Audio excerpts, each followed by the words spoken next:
This video is brought to you by patreon.com/worsttake. Get access to exclusive live streams and Discord servers, on-screen shoutouts, and early access to some videos when you join now. Help make sure that we can continue to make content like this by supporting the Patreon. Links are in the description down below.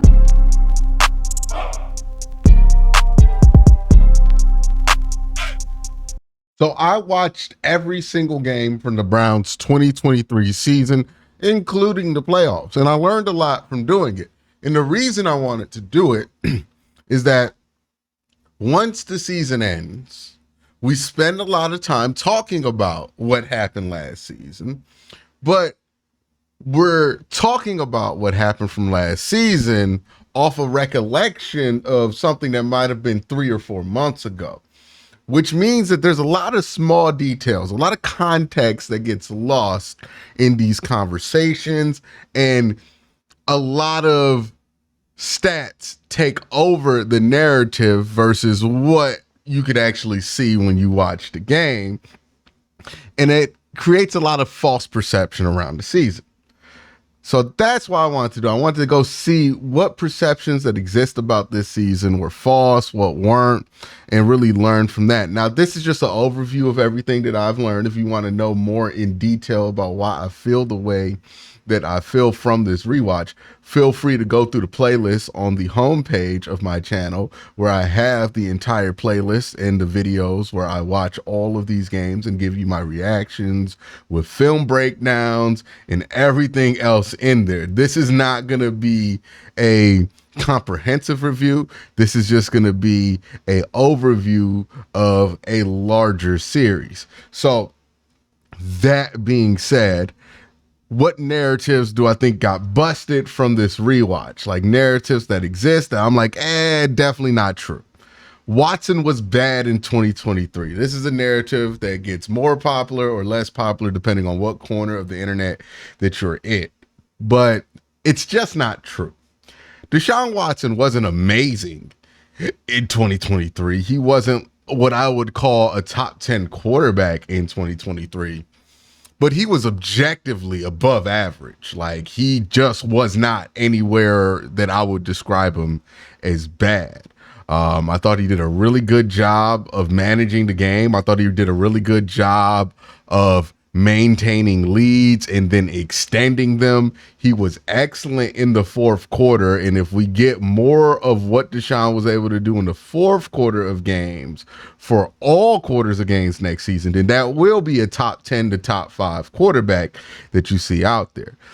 So I thought Deshaun Watson put together a strong sample there of games. Statistically, it's not going to come off as good as it looked when you watch it, but this is why you watch football, not read it. The stats are very misleading on this one. And I'm not the only one to come out with that opinion. I had Jake Burns on. We talked about both of our experiences rewatching these Watson games. And we came out with a pretty similar thought process that Deshaun was much better in this game than people, well, not games, in these games that people give him credit for. Another narrative that I felt like was busted was this bad road defense narrative. I find that narrative one of the easiest ones for people to fall into, but one of the ones that you can disprove if you're willing to spend enough time on it. I think the Browns' issues, long story short, when it comes to those road and home splits, had less to do about the defense playing that much worse on the road and had more to do with 2 factors. One, the offense turned the ball over significantly more on the road than at home. If you want to know more details about that, there's a video I did in this series that's on that subject itself, right? The Browns road defense stuff being a myth. Another thing that contributed to this myth is that the Browns defense was just significantly more injured after week 11 in the season, and it started to take its toll. The injuries, especially on the secondary and to the depth in the interior defensive line, really took its toll on this team and slowed the defense down a bit. You can look at the week 10 plus ons splits to the before week 10 splits, it looks just like the home road splits. And I think that's because injury played a heavy role in it. I don't think the venue did. I don't think it was about the Browns playing on the road or home or teams figuring out the Browns defense. I think it was just a matter of the offense putting the defense on the field too much, and the defense being more injured and more susceptible because of those injuries. So those are two narratives that I feel like I would have a hard time buying into again after this rewatch. Some narratives that I revisited. I was a very big fan of DTR during the season. Rewatching this series, not as big of a fan of DTR. Significantly lower on DTR after the rewatch than before the rewatch. I do think that there's some potential there, but his inability to consistently throw the ball deep or throw the ball deep with any accuracy is just a limitation that I don't think he can get away with. So unless he fixes that limitation, I really find it difficult for there to be a big future for DTR. I could see why people get excited about him, especially when you see him in the preseason. But during the regular season, where he's going to get blitzed more, they're going to send him more confusing looks, they're going to force him to throw deep more, his weaknesses are going to be accentuated much more than they are in the regular season. And those weaknesses are so weak at this point, or at least from what I saw in the 2023 film, that it just shuts down an entire offense's ability to be productive. Like, I know people don't have kind things to say about PJ Walker, but the offense legitimately flowed much better with PJ Walker than it did with DTR. And then obviously Joe Flacco, and then obviously Deshaun Watson, the offense flowed better with those guys as well. So I'm not as sold on DTR. I'm honestly less sold on him than ever. Jerome Ford, though, somebody who I revisited my thoughts about him, right? I thought Jerome Ford had a weird year, and, I thought he was slightly overrated by some fans. Now I'm to the point where I think he's a little underrated by rewatching the season. I have a whole video on this too, where I'm talking about Jerome Ford and why I think 3 of these Browns are underrated because of what they were able to do at the end of the season. But long story short, Jerome Ford, while being the most tackled running back for a yard or less, right? That is a stat that exists for him. Was also somebody who could be a big play machine if given the opportunity. And I think he was more of a victim of his circumstances. The Browns offensive line just not being great, especially towards the end of the season. And even at the beginning of the season, they weren't really a great run blocking offensive line. And that's another thing I have to add in here. And we're going to talk about some offensive line stuff in just a minute. But all in all, I'm way higher on all in all, I'm way higher on Jerome Ford than I started. The next player that we have to talk about is Jed Wills. Jed Wills was a tale of 2 halves of the season. He played 9 games. 4 of them, he was not very good. 3 of them especially, right? Cincinnati, Baltimore, Pittsburgh. He was awful in those 3 games. But I gotta give it to him. Thought he played a good game against San Francisco. And then every other game he played there, he was pretty good. He kind of fluctuated between what would rank as the 27th tackle in the NFL, left tackle. His play fluctuated between being the 27th best left tackle in the NFL to like somebody I would place comfortably in like 2018, that kind of range, right? Like the middle class of tight end. I mean, not tight ends, but left tackles.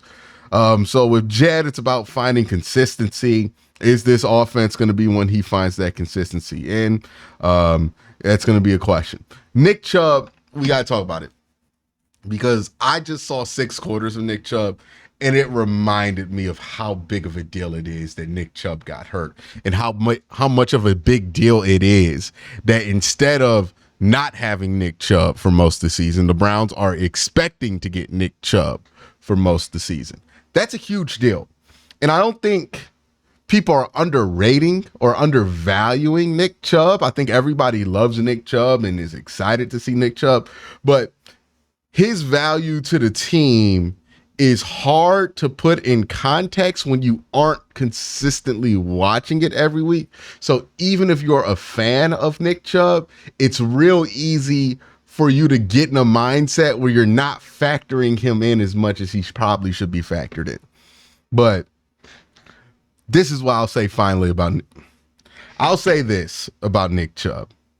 He is one of the main reasons why I cannot predict that this team's going to get worse by getting him back. Like, there's just no world where you get worse because you get Nick Chubb back. So what do I know from this rewatch? I'll start with 3 positive things, and I have 1 negative thing that I also feel like I know. 1, I'm confident this defense is going to translate to 2024. I know some people are concerned about that, right? Defense translates the least out of all units and all of these stats that get thrown at you. But you got to look at what defenses translate and what defenses don't.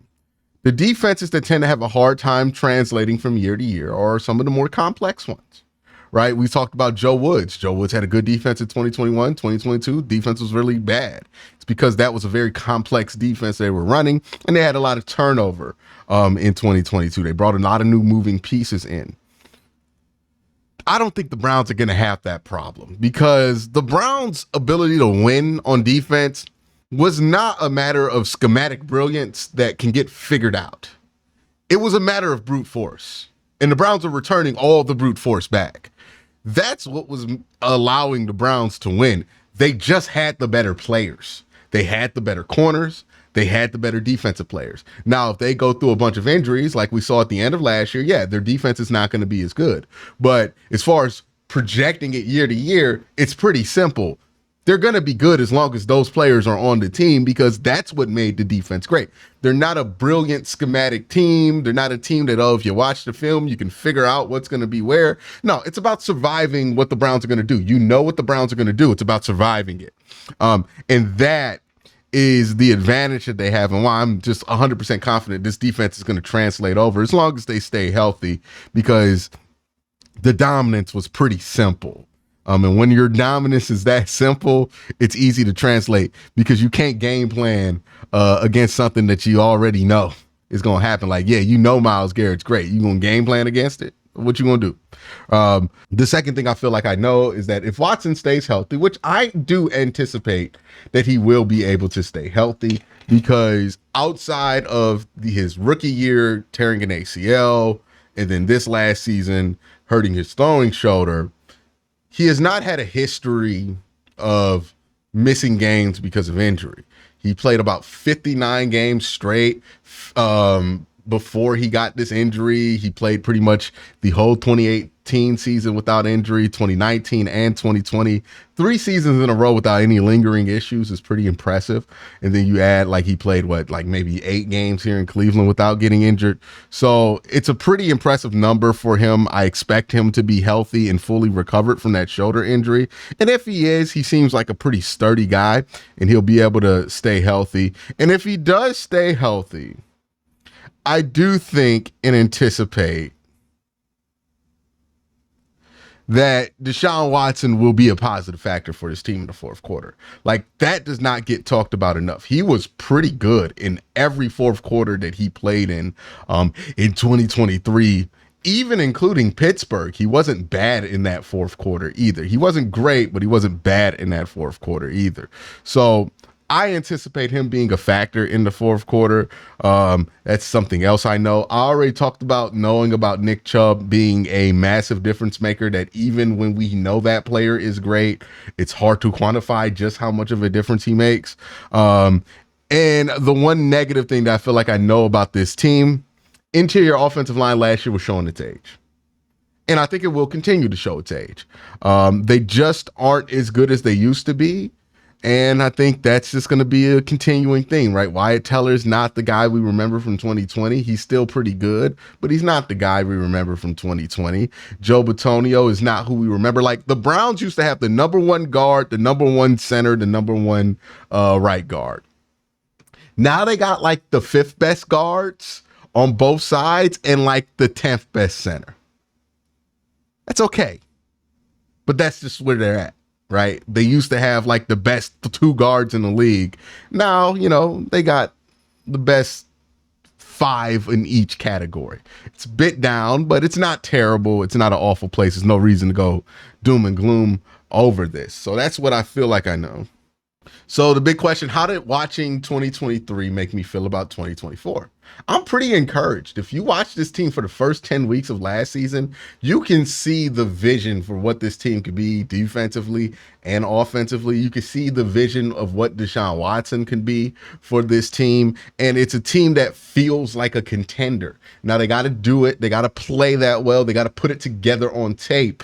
But I think it's all there on the cards for this Cleveland Browns team. Let me know what you think in the comment section down below. Y'all have a great day. Have an even better night. Peace.